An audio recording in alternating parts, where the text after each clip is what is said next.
Welcome back once again to Journey to Healing. We are in the midst of an extended series on the topic of forgiveness.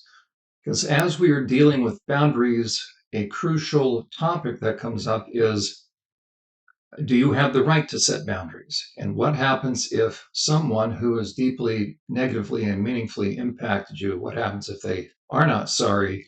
What do you do with that? And so we've been doing a deep dive into that topic in the midst of this series. Someone submitted a question. What about when Jesus said, love your enemies? So we looked at that extensively. I recommend you go back to SurvivorSupport.net under the podcast tab, and you will see an ever-growing repository of past programs, but specifically and especially this series on forgiveness. We looked at what the difference is between when Jesus used the term enemies. There's a big difference between those that persecute versus those that oppress. We spent a lot of time looking at that. That also was matched with, in the book of Proverbs, the first chapter, but actually in many places through the book of Proverbs and Psalms, there are different terms that are used for different categories of individuals. And if you don't know where that line is, meaning who you should or shouldn't interact with, or who you should or shouldn't forgive. Sorry about that. You should forget. All right, but does love just forgive and forget? No. Then you won't know that there actually is a line beyond which you certainly should not be dealing with someone. Why are we looking at the Sermon on the Mount? Because oftentimes people will say to those that are deeply wounded that you need to be a peacemaker. Just forgive and forget, bury the hatchet, move on. Well, number one, easy for them to say, but that still isn't the criteria, because we are called to do hard things. But is that what we are called to do? Just bury the hatchet? No, quite frankly. Jesus never said just bury the hatchet. He did say, blessed are the peacemakers, and that verse is oftentimes used when it comes to people who have been deeply wounded, and the people that have done the wounding are beyond the point of no return. They are in the category of a fool. And the importance of being able to understand and discern these categories, let me bring up the three categories out of the book of Proverbs. You'll see, again, a lot of subcategories. That once a person crosses into, biblically, once somebody crosses into the realm of the fool, they are not coming back. We call that, in modern psychology, we call that a white-collar psychopath. Why? We've looked at this in the past, that they have continued off the straight and narrow, off the path of life. I'll bring that picture up again. Right? There is a path, there is a way that we should stay on this. This is probably the best picture I know of that really encapsulates or captures the road that God has laid out for each of us. Each person's road is different, but the parameters are still the same. We need to stay on that path, the narrow path. If we get off that, we're going downhill, and the path is always moving an upward away from, as we've talked about before, away from the fog. Nothing good happens when we are in the fog. The fog is in what we call the negative numbers. So if you go into the fog, the reason you're going into the fog is because you have people in your life that are going to offload their responsibility onto you. And that is why you are stressed. Okay, so typically you're going to be stressed either because you are carrying more than you should, that life has handed you, that is a burden, or somebody has offloaded their responsibility, their knapsack, onto you, and therefore you're looking like this. And who would do that? We've talked in the past, pigs and dogs. So we don't want to go into the fog. We don't want to be with the pigs and the dogs, and we want to make sure we are carrying only one knapsack, no more and no less. That enables us to be on the journey of growth. Growth does not happen overnight. It is a stair-step fashion upward, but you also can see with this picture that if someone were to go into the negative, meaning into the fog, they're going to stair step their way down. Notice my voice inflection. So they are going to stair step. That's exactly what they're going to do. So Jesus placed a high premium, and actually it was a directive to not deal with people in the negative, the fog dwellers, the pigs and the dogs and the fools. We are not to have dealings with those. That's setting boundaries.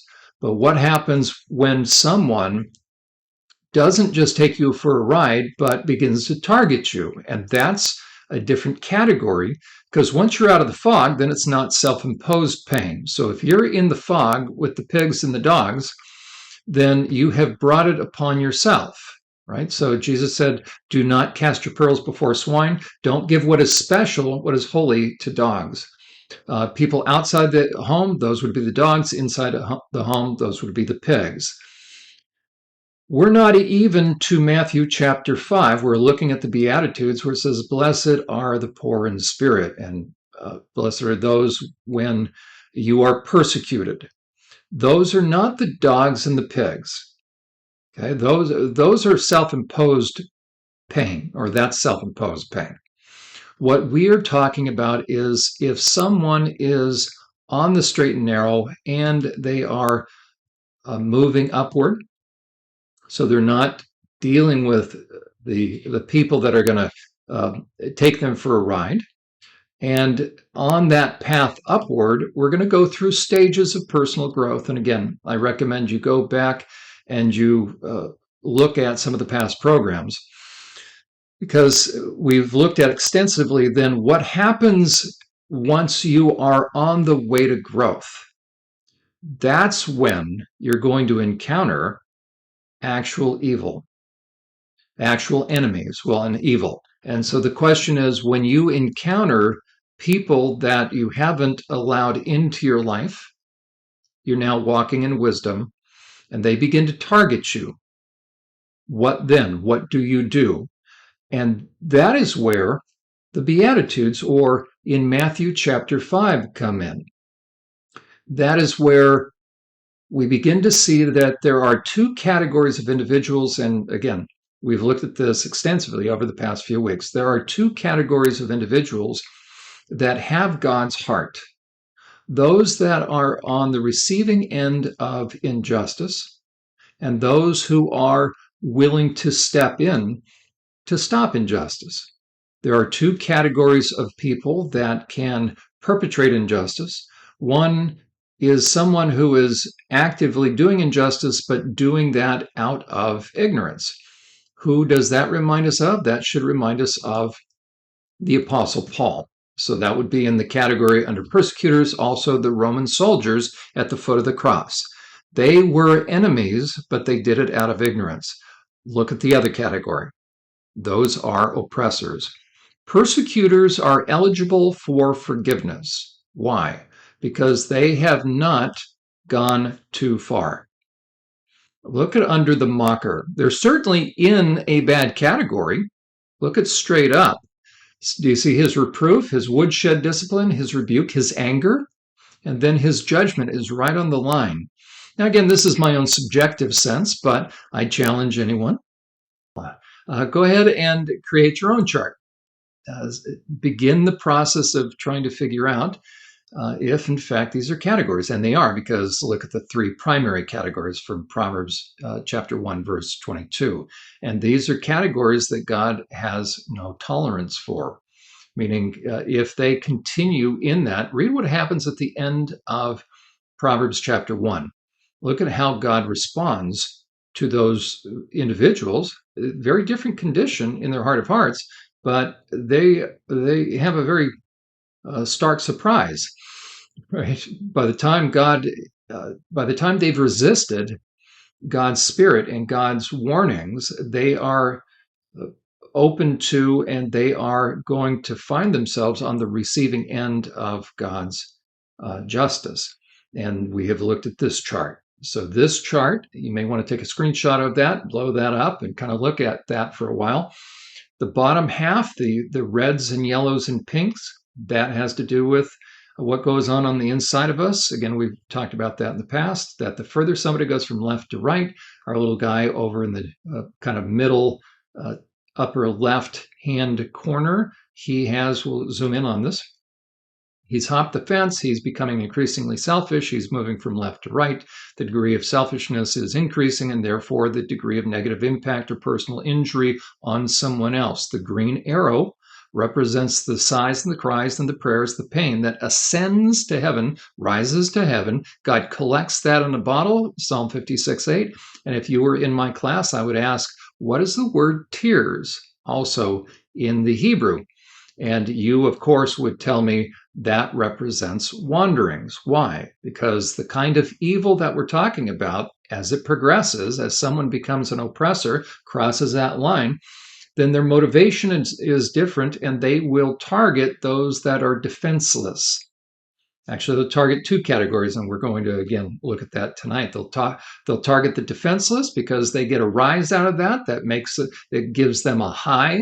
They have harmonized with evil. Look at Proverbs 6, and you will see where it says, what is a worthless man? That word in the Hebrew actually means sons of Belial, meaning a son of the devil, and evil. So it makes sense if you replace the word worthless with son of the devil, because it says, what is a worthless person and a wicked person? So that's one and the same. Read what drives them, and you'll see that this is a very unique category of individuals. The further they go, God is getting their attention. And so for them not to stop, not only are they violating conscience, but they are harming someone, and that is becoming less and less of a care or concern to them. We call that empathy. Their empathy is decreasing, so they're violating conscience. They're decreasing in terms of empathy, and they aren't sorry. So there goes remorse. And what are those three characteristics? That should remind you of something if you've been with us. That is the primary characteristic of a psychopath, whether white collar or bloody psychopath. So a psychopath, because he's violated conscience, and again, it's not nature, nurture, or genetics. Those, of course, always play a part, but it is the issue of conscience. You violate your conscience long enough, and you're going to hop the fence. You're going to move from left to right. The Jews understood this. And that's why, again, to look at the book of Proverbs, it's important to understand. And it doesn't really matter if it's moving left to right or whatever chart you use, but the idea you're going downhill, you're getting on the slippery slope. Your conscience is designed to get you back into the blue, onto the path of life. The more and longer you resist, then something's happening. And then eventually what's going to happen, God is going to step in. And we've spent the past few weeks looking at that. We then have been looking at, what did the Jews understand about God's heart? And we looked at that as well. And this is so important. The reason I guess I'm emphasizing we've looked at that, I really want to encourage you to go back to past episodes and bring yourself up to speed, because it is extremely important ultimately for the issue of emotional stability. When you are going through difficult times, in Psalm 107 we looked at, there are three categories that will bring pain into our lives. One is floods and natural disasters and fires and earthquakes, and think about what's happened all around the world.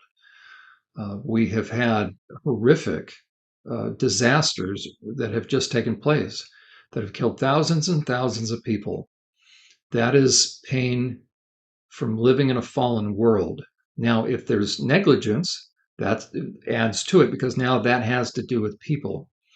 Psalm 107 lists out the three categories of pain. One is, it's only a matter of time till we experience loss, because we're all going to die and our loved ones are going to die, even of quote unquote natural causes. So like Paul says, we grieve, but we don't grieve like those who have no hope.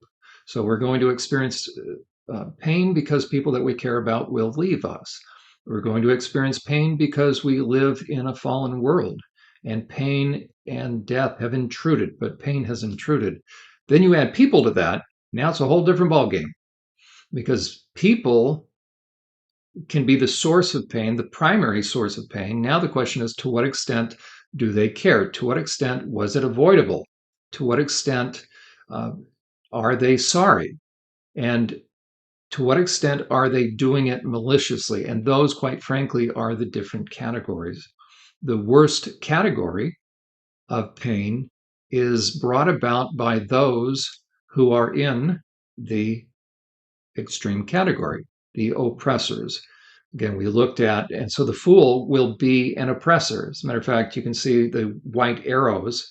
It always, always ends up being and resulting in evil. Why? Because they've harmonized with evil, and they are driven, and they are they delight in it.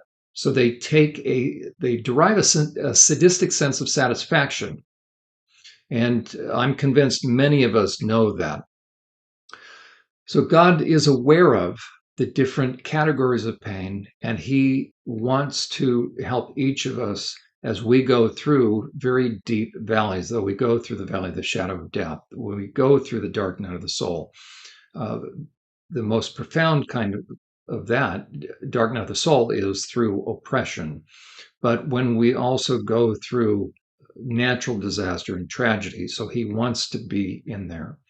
But the most painful kind of soul pain, the deepest kind of pain, will be the result of injustice, will be the result of the two categories, the persecution and oppression. But oppression is in its own category. And that's where the book of Psalms come in. So again, we've looked at that in the past, and we're going to begin to look at what did God give as the answer as far as emotional stability when someone is experiencing significant evil. That would be oppression. And that's where the book of Psalms, and he gives imprecatory prayers. And that is where we're heading in the next week or so. We're going to look at, again, what are the nature of imprecatory prayers? Why did God preserve those? If I do not understand that God cares deeply about evil, that when evil people and perpetrators harm other people, then I'm not going to understand the value of the book of Psalms. And I'm also going to downplay somebody's pain. I'm going to suggest they just get over it and move on. God doesn't tell someone to get over it and move on. He never does. What does he tell them? He tells them, hang tight. He shows them that his promise of what? We looked at in the past, the last words of Moses, or that God wanted the Jews that his people to understand. So the last words of Moses in Deuteronomy 32 was that God will make a promise. God will avenge the harm that people have done to his people. That's a promise. What happens if those promises are delayed? What do we make of that? For the Jews, it had been 400 years of silence. They had been promised the land. It wasn't that they were going to inherit the whole earth. We found out that they were going to inherit the land. They looked around and there was no evidence for some of them, for some that were on the receiving end and being targeted by significant oppression. They looked around and they wondered, does God know? Does he see? Does he hear? They were being persecuted, and not just persecuted, they were being oppressed by the Romans. In many places in Scripture, God told the Jews, told his people that they would be blessed if they followed him, and that blessing would manifest itself in their autonomy, their productivity, their freedom. Well, they were under the yoke of the Romans. That's why Jesus said, if a soldier compels you to carry his pack 1 mile, carry it 2. So they were not free, right? They had these Roman soldiers that hated being in Palestine, and they were very antagonistic. Right? The Jews had this thing about monotheism, and the Romans were polytheists. So there was always this antagonism between the Romans and the Jews. That was bad enough. But think about if you're a person that had been also on the receiving end of injustice and oppression because of the religious leaders.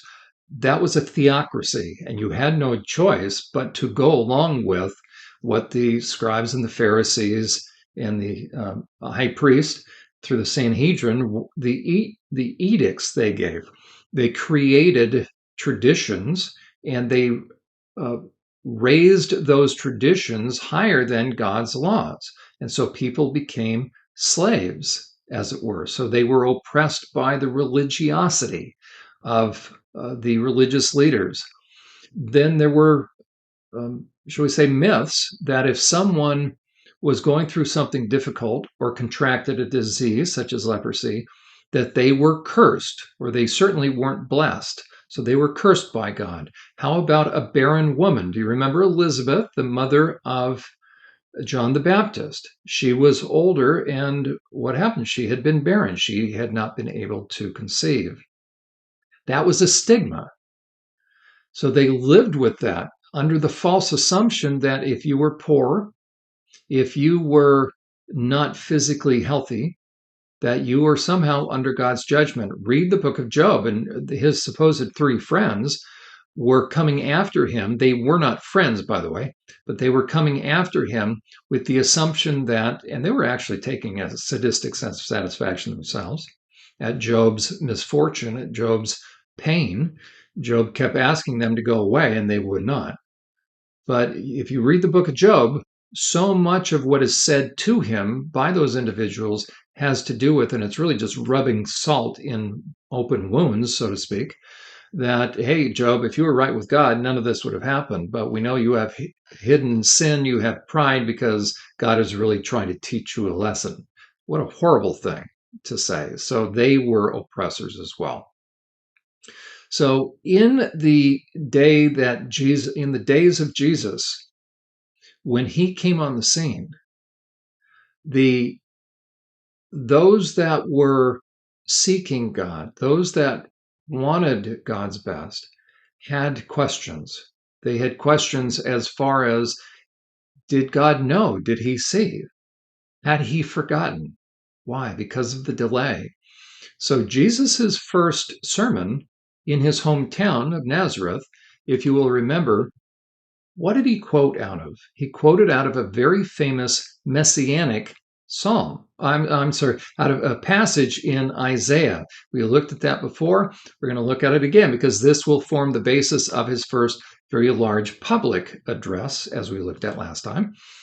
The Spirit of the Sovereign Lord is upon me. The Lord has anointed me to bring what? Good news to the poor. He sent me to comfort the brokenhearted, and to proclaim that the captives will be released and prisoners will be set free. He has sent me to tell those who mourn, blessed are those that mourn, that the time of the Lord's favor has come, and with it, so this is going to be the good news for the Jews. The day of God's anger against their enemies. Tell all those who mourn, he will give a crown of beauty for ashes. Their life was in ashes, so to speak, if you've been on the receiving end of disaster or oppression. Blessing instead of mourning, festive praise instead of despair. That's actually poor in spirit, by the way. And in their righteousness, they will be like great oaks that the Lord has planted for his glory. Jesus chose that to send a message to the religious leaders that he was the Messiah. Then he addresses the crowd a little while later. And what does he say in his very first public sermon? And there were going to be primarily Jews, but there would probably be some Gentiles there. This hopefully will look familiar as we looked at it last time. I believe he is looking at two different categories. Blessed are the poor, blessed are those that mourn and weep, the meek, those that will inherit the land. They will inherit the land, hunger and thirst after righteousness. So we have two groups of people that I believe he's addressing. It is different than what we've been told.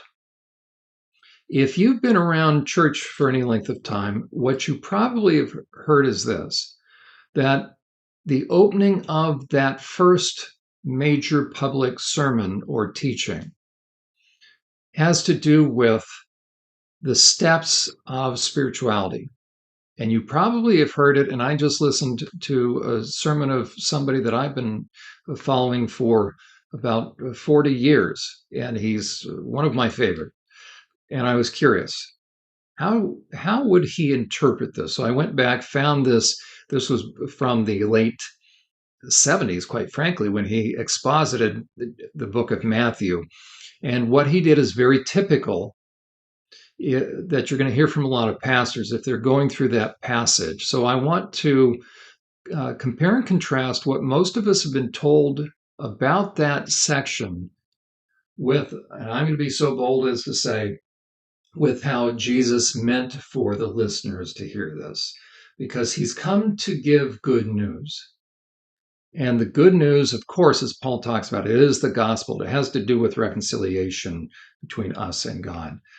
But to the listeners of that day, it also had a very concrete message, a message of hope, just like in Isaiah. And so we need to understand the categories so we can understand who has God's heart, so that we don't have to be susceptible, especially if you're going through very difficult things and you're on the receiving end of oppression, that you are not susceptible to feeling guilty, false guilt, or shame when someone suggests you need to just be a peacemaker and drop the issue. We need to understand that that is a misapplication in my estimation. So this is the typical rendering that we've heard so long, or that so many pastors, and I went to Talbot School of Theology. I was heading into the ministry. I took my 2 years of Greek, so trust me, I understand what's taught. And so this is the typical understanding of the Beatitudes. And I want to help you see that actually this is not what is being described by Jesus. But what you'll typically hear is this. We're going to start with the bottom left. Jesus said, "Blessed are the poor in spirit." And the pastor that I listened to today said, this is like a ladder up to spiritual maturity. And so I just drew kind of steps. And so what they would say is, first, you need to have poor in spirit. So God's going to go after our self-righteousness. And this is all true, but this is a spiritualization of something that I believe is very literal. So are we to be poor in spirit as far as broken and contrite? And then that's how we come to God, of course. But that's the way they're going to describe this. So the first is we have to make sure that we understand we can't make it to heaven on our own. So we are now broken in terms of our own spiritual poverty. We don't bring anything to God. And this is all true, by the way. But this is not what this passage means, I don't believe. Then we have to mourn. Why? We mourn over our sin. This is what is typically taught from these 7 verses. Okay, so I realize I can't get to heaven by my works, and therefore I'm undone. Oftentimes, Jesus's conversation with Nicodemus is going to be referenced right there. And then I mourn over my sinfulness. And then that causes me to be humble. And then I hunger and thirst after righteousness. So we'll interpret the word that can either be interpreted righteousness or justice. It'll opt for the interpretation of righteousness. So I will hunger and thirst after God making me right. Then that'll fill me with the desire to be merciful. Then pure in heart. And then peacemaker. And then eventually what will happen is, because I won't be like the world in the sense of what? That I will be forgiving, and that'll irritate the world, and so they'll persecute me, but that's being salt and light, and therefore I'm able to have a good welcome into the kingdom. So the typical teaching on the Sermon on the Mount is a teaching that those first 7 verses lay out the steps of the kingdom, of basic spirituality. And once we have those down, then we're ready for spiritual growth, or that is the key to spiritual growth. I'm here to tell you that I do not believe, again, it's not bad, but I don't believe that was the good news that was being delivered to the listener. The good news was that God had listened and he had heard and he had felt their pain. The pain of who? Those that were being oppressed. And those that were being persecuted. Why were they being persecuted?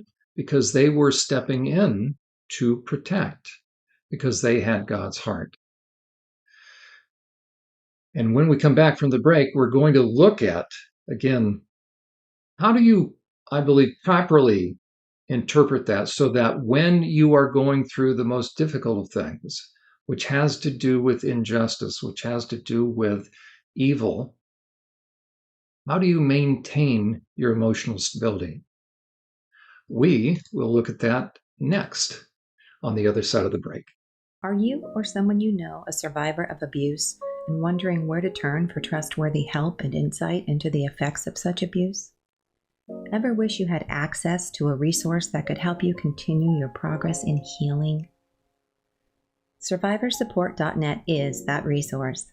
Developed by John Euler, a seasoned therapist with years of experience working with sexual abuse survivors, SurvivorSupport.net is a one-of-a-kind resource to help you understand the impact of abuse and to help you understand the nature of those who harmed you in order to help you gain clarity and continue healing.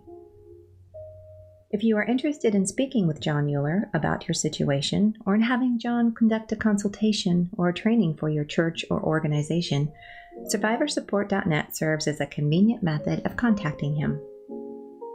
Our program, Journey to Healing, is made possible through the generous donations of viewers like you. There are many opportunities and needs that Survivor Support is attempting to meet, and your monthly support or one-time gift would be extremely helpful as we seek to meet those needs and opportunities. Simply visit SurvivorSupport.net and you will see the link to donate on the homepage. We thank you. Welcome back, everyone. My name is John Euler. This is Journey to Healing on TECN.TV, the leader in Internet TV. We're here every Friday night from 8 to 9 p.m. Eastern Standard Time, where we do a deep dive into the most important issues that we all wrestle with and those issues that should be tackled with, or the focus of counseling. And we've been looking at the issue of forgiveness, what it is versus what it is not, because if you don't get that right, you can be tied up in knots. If you're unforgiving, then you're going to be tied up in knots. But if someone suggests that you should forgive when there's nothing to forgive, meaning without confession, then there's nothing to forgive. There's nothing to talk about. And that's what we've been looking at. So the suggestion and what started this particular series, actually, give a little context here, was this meme that said, I never knew how strong I was until I had to forgive someone who wasn't sorry and accept an apology I never received. So we've been unpacking that concept and helping people understand that God places full weight and responsibility on the hurtful person, on the perpetrator, on the oppressor. He does not have anything but compassion for those that have been on the receiving end of harm. And he wanted his people to understand that. That is why when Jesus stepped onto the scene, he found the passage in Isaiah that was to bring good news to those that had been longing to know that God heard. Does God see? Does he hear? Does he know? When you are going through pain, I recommend Psalm 107. It gives the various categories of pain. But the worst kind of pain is oppression. Those that are taking delight in your misfortune, but they're actually bringing it about. And that is where we need to be able to understand what God laid out as far as his heart. Again, here's the categories. Why is that important to understand? Because it is very easy when you are going through the valley of the shadow of death, when you're going through very significant things, and the worst kind of thing is oppression, is evil. It is very easy to believe that God doesn't know. And so the good news he has for us, that he had for his people in the Old Testament and he has for us now, is the same message that he gave when he found the place in the scroll, both when he went to his hometown of Nazareth for the first private sermon, in a way that was certainly to his people, but then in public. He is referencing, he's going to walk through, in a way, this passage. So we looked at it, Isaiah 61. He says, the Spirit of the Lord is upon me, for the Lord has anointed me to bring good news. Okay, what is the good news? Good news to the poor. He sent me to comfort the brokenhearted. These are categories: to proclaim the captives will be released, the prisoners will be set free. He sent me to tell those who mourn that the time of the Lord's favor has come, and with it, so here's the good news, the day of God's anger against his enemies. So those that mourn, he'll give the crown of beauty for ashes. And why ashes? Because their lives had been destroyed. That's why they're in mourning and they are in despair. So God's good news is that not 1 ounce of pain that I have gone through, especially if it has to do with the result of perpetration. And we looked at this picture again, right? The blue bottle is representative of God collecting our tears in a bottle. That same word in the Hebrew is wanderings, and they would be wandering because oppression, people forced them out of their home. They had to flee. There was evil going on, and now they wandered, and they got to a point that they couldn't even cry anymore. All they could do is sigh, and just, it was everything they could do was just to breathe, if you've ever been there. And that is where the sighs and the cries and the tears, so every ounce of pain has gone up to the heavens, and nothing has ever fallen on deaf ears. And so God's heart, you see that just to the right, he will take up the cause of those that are being harmed. So he was called the avenger of blood. He was the great protector. So when Jesus steps on the scene, he goes to his own people, literally, back to Nazareth first, finds that passage, lets them know that God still has good news. He hasn't forgotten. He hasn't turned a deaf ear, even though they were under oppression by the Romans, by the religious leaders.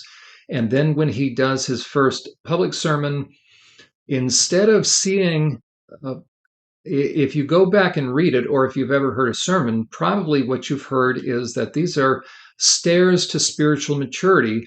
And I should do this as a test. There's a duplication of one. There was a little accident, a mistake here. You see, poor in spirit, that is actually replicated up there. So that is a mistake. So between merciful and the pure in heart, there's a little addition. But we should always be, of course, humble. But poor in spirit in that case is not what that means. Right? Poor in spirit has to do with, as we've seen in the past, that has to do with having been on the receiving end of evil and hurt. And so you are destitute. And also what that means is you are massively depressed on the inside. Blessed are those that mourn. So if everything you have and your hopes and your hopes and dreams have come to nothing and been destroyed by evil individuals, you're going to be in extreme want, and then you will begin to weep, and then you will either take matters into your own hands or you won't. As a matter of fact, we looked at God's gift.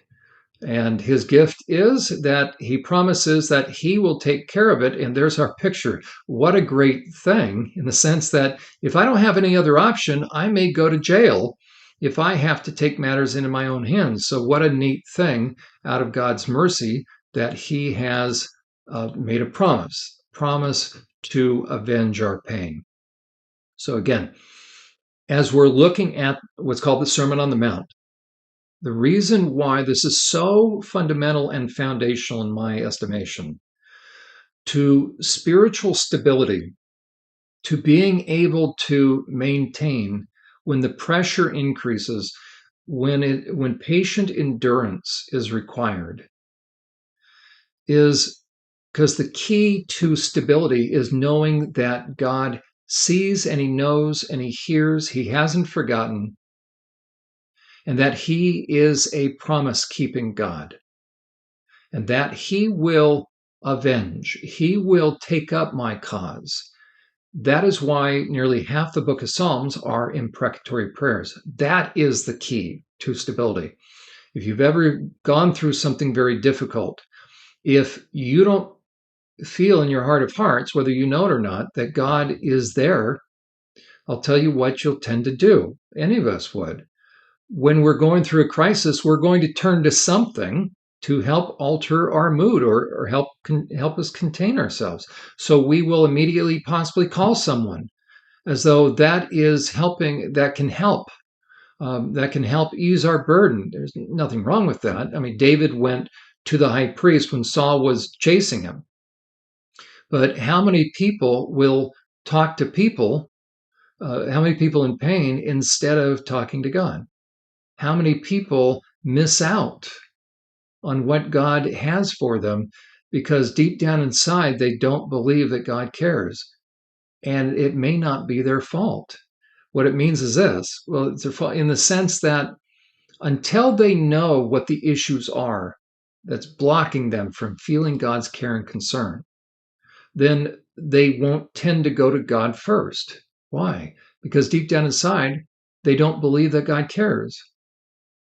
Why don't they believe that? Because they've been told, in essence, or things have been misinterpreted or rewritten to say basically that God doesn't.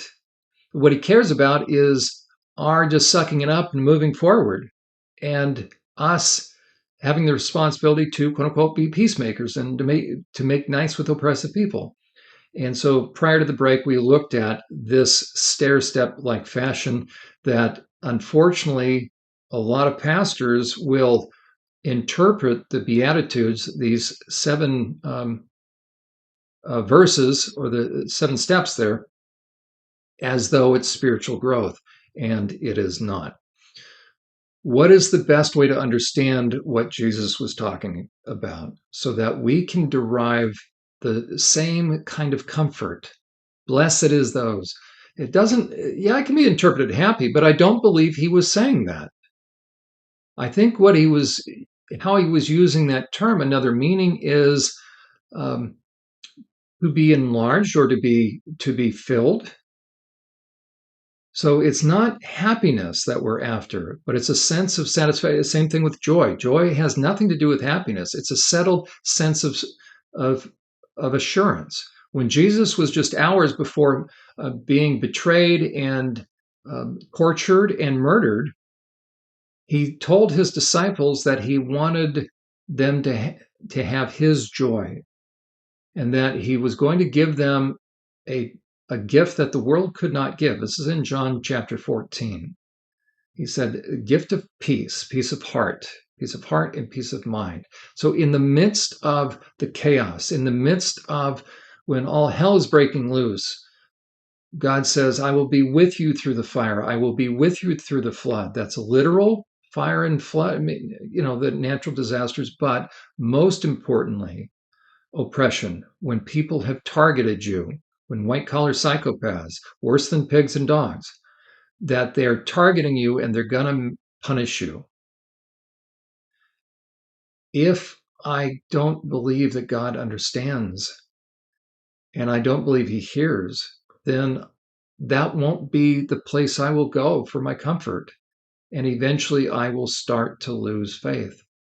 But if I believe that God is a promise keeping God to avenge, that he is the one that will take up my cause, then I can risk believing that even when nothing is happening, something is happening.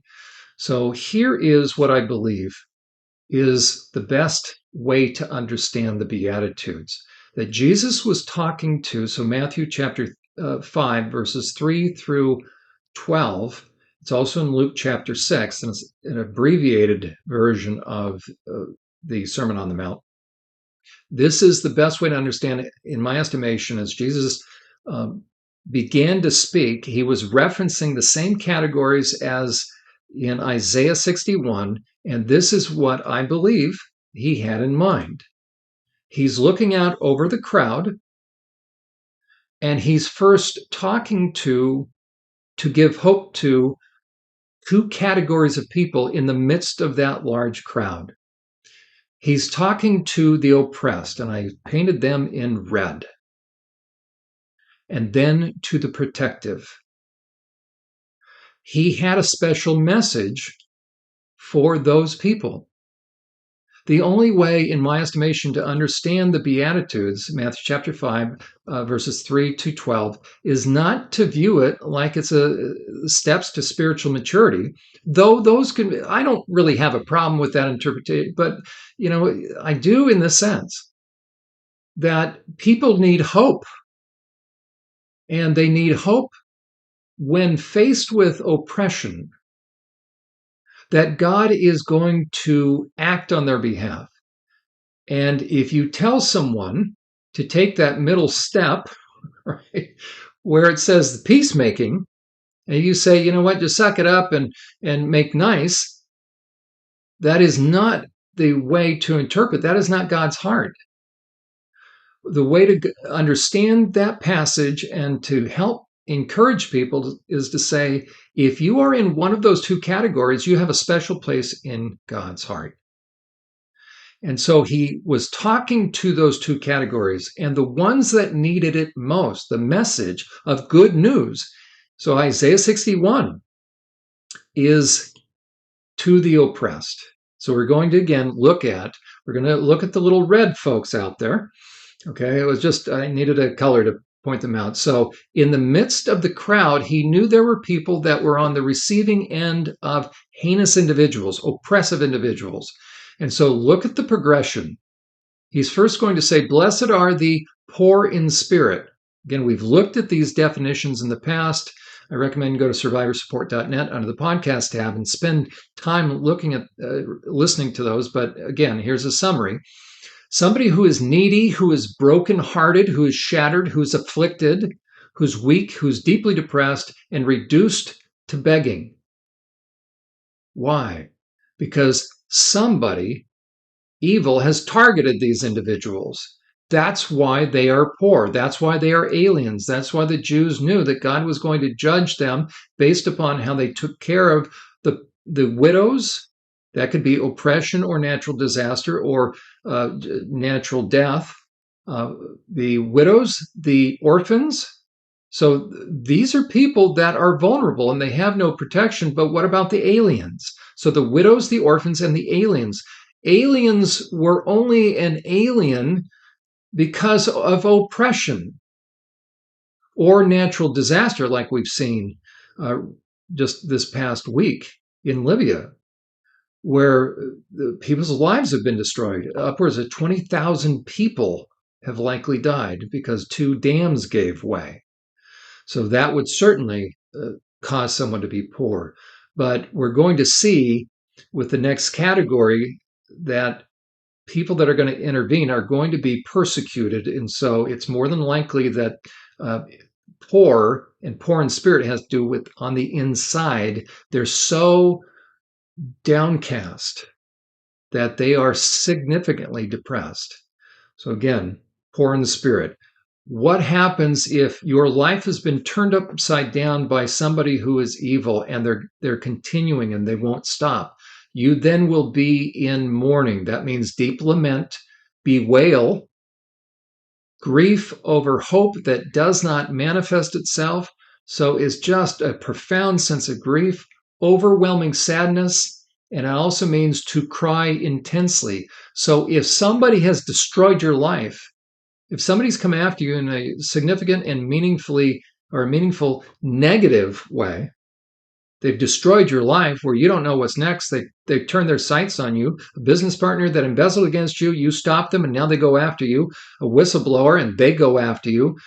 Your spouse is unfaithful or they're doing horrible things or they're abusive. You stop them, you put boundaries up and they go after you. You speak the truth, you set boundaries with family and they go after you. So that's the sense of what would significantly change the course of your life, including they're slandering you, so they're destroying your reputation. So it has changed the course of your life. That's poor in spirit. And therefore, you have a deep sense of mourning. You are going through it, though you go through the valley of the shadow of death. Then you have a question, will you take matters into your own hands if you can? Proverbs chapter 3, verses 5 and 6 says, trust in the Lord with all your heart. Don't lean on your own understanding. In all your ways acknowledge him, and he will direct your path. So meek means power under control, means to be reserved, strength under control. And again, think about that shirt that says, I'm going to give it to the Lord, because if I don't, I'm likely to go to jail.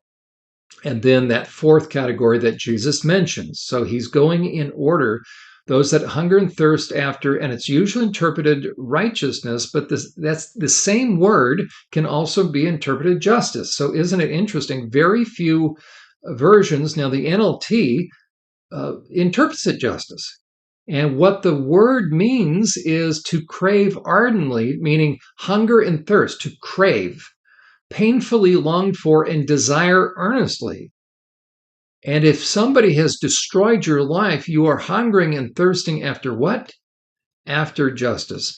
So when Jesus comes on the scene, he looks out over that crowd and he first wants those that have been harmed to know that God hasn't forgotten. That is the good news. He then, after reassuring those that have gone through pain, right, those that have been on the receiving end of a selfish person, so the cries, the sighs, and the tears are ascending to heaven. He then is going to address the other category that is closest to his heart. Again, what are the two categories? The oppressed and the protective. So now, after he talks about bless those that hunger and thirst after justice, so he wanted that category, the little red folks there, to know that God will still take up their cause. In what way? Ideally by protective people stepping in, being his hands and feet. So now he's going to encourage the protective people, because the protective people will end up being on the receiving end of what? The persecutor or the oppressor's sights, because they're focused on oppressing these people. And if the protective people, and I painted them in gold just to have them stand out. I was going to do yellow, but I couldn't get that. So there's going to be fewer protective than oppressed. And the people that have God's heart are going to be moved to get involved. In what way? We looked at, by the way, we looked at the steps of maturity. The higher you go, look at the last three: personal involvement and investment, but personal activism, and then what? Personal intervention and influence. And so it is to the protective that God has the latter, or Jesus states the last four terms. Blessed are the merciful. So now we're looking at the protective. Again, and so for those of us that have stepped in and stepped up, or stepped up and stepped in, this is the good news for us, because we were merciful. If you have God's heart, you will naturally be merciful. What does that mean? We've looked at this in the past. It means to be kind as kindness and goodness. You are characterized by kindness and goodness. You can't even help yourself. Kindness extended to the lowly, the needy, and the miserable. Why is somebody miserable? Because something has happened to them, not through their own irresponsibility. You have compassion, you take pity, you have mercy, you have loving kindness. And this, the merciful, mercy is always manifested in good deeds, which is very interesting. James talks about that if your religion, if you say you have a relationship with God and you don't show that by your good works, they're what? You're blowing smoke. You're full of hot air. Okay, so God will create a heart, a merciful heart, that will cause us to get involved. Now, pure means godly, good that is actively engaged. So my heart will go out and it will cause my feet to be engaged. So I will be pure. So pure and godly are the same thing. What is that going to do? I'm going to notice people that are down and out. I'm going to be involved in, then I will come across those that are down and out, those that have been wandering, those that are in pain because they are being oppressed. And so what will that cause me to do? I will become a protective shield. That's what a peacemaker means. Okay, it means to make peace, but what? To join together into wholeness. bravely declaring God's terms which makes someone whole, reflecting what is true regarding the need to be made right, meaning I am now going to be directing my efforts, my sights, my conversation, my energies at helping the oppressive person understand that they're wrong and that God is taking note. In what way? I'm going to send this picture. I'm going to send this message to the oppressor that you keep going, buddy. You keep going, ma'am, and payday someday. And what will happen then? Well, that means I'm defending those that are being harmed, and they will turn their sights upon me, and I will then be persecuted. And Jesus went on to say, blessed are those that will be persecuted. You'll be persecuted in the same way the prophets were persecuted. And then Jesus went on to say we need to be salt and light. Why were the prophets persecuted? Because they told evil people to stop being evil, to stop harming people. So it wasn't walking up to an oppressed person saying, forget about it, bury the hatchet. No, it was walking up to the oppressor and saying, make my day. Or basically, don't go any further. We're going to defend this person. So love is protective. And when Jesus started his first sermon, he wanted those two categories above all else to know that they have God's heart, that God has not forgotten. God takes note. And when we see what will happen to those that have decided to step in and do what God wants them to do, they're going to experience significant pain. And God wants us to know that he hasn't forgotten. And we will look at some of those that went through severe pain because of persecution and then oppression on the next edition of Journey to Healing. You've been listening to Journey to Healing, sponsored by SurvivorSupport.net. We trust you've been helped by the information our host, John Euler, has shared. To donate to this ministry, schedule a personal consultation with John, or to arrange a professional training for your church or organization with John, simply visit our website. On behalf of Survivor Support, we look forward to hearing from you and to have you join us next time on Journey to Healing.